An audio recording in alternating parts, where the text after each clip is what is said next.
kolegica iz akcije mladih Sukošan, Petra Žitko, od svibnja ove godine pokušava kontaktirati hidrograđevinskog inspektora, to jest inspekciju u Zadarskoj županiji.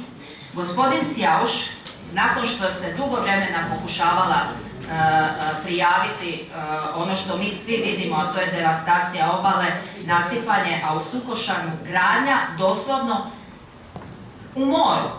Jer oni naspu i onda grade. Znači, gradi se u moru. Tu nema pitanja je li na pomorskom dobru. Dakle, nakon što ga je uspjela dobiti, on je poklopio slušalicu. Radi se o katastarskoj čestici broj 9274, na kojoj se već izvršila gradnja.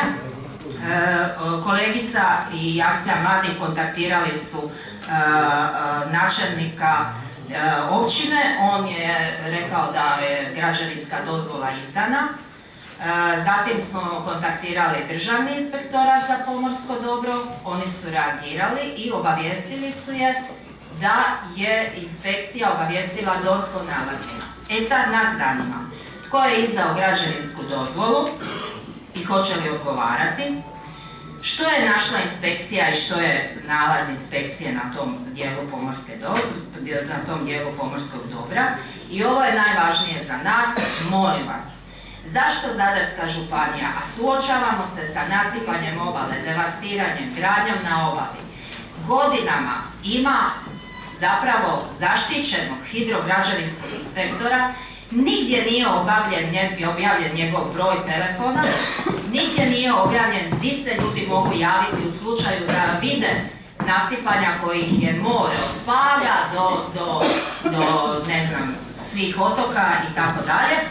Pa vas mi molimo, dajte nama pismeno broj na koji se mogu ljudi javljati, mi ćemo ga objaviti na stranicama našima, pa će ljudi imati bar podatke kad nas pitaju gdje da se jave i molim vas, daćete nam izvješće što taj godinama glavni hidrograđevinski inspektor ili je možda jedini s obzirom da ništa ne radi ili čak suspektno štiti kriminal budući da nikad nije reagirao na nikakvu očitu gradnju na pomorskom dobru, Nedjeljko Sjauš, što on radi, možemo li dobiti neko izvješće njegovo, da vidimo što je taj čovjek napravio, što je on zaštitio, zašto on prima plaću godinama i gdje je uopće.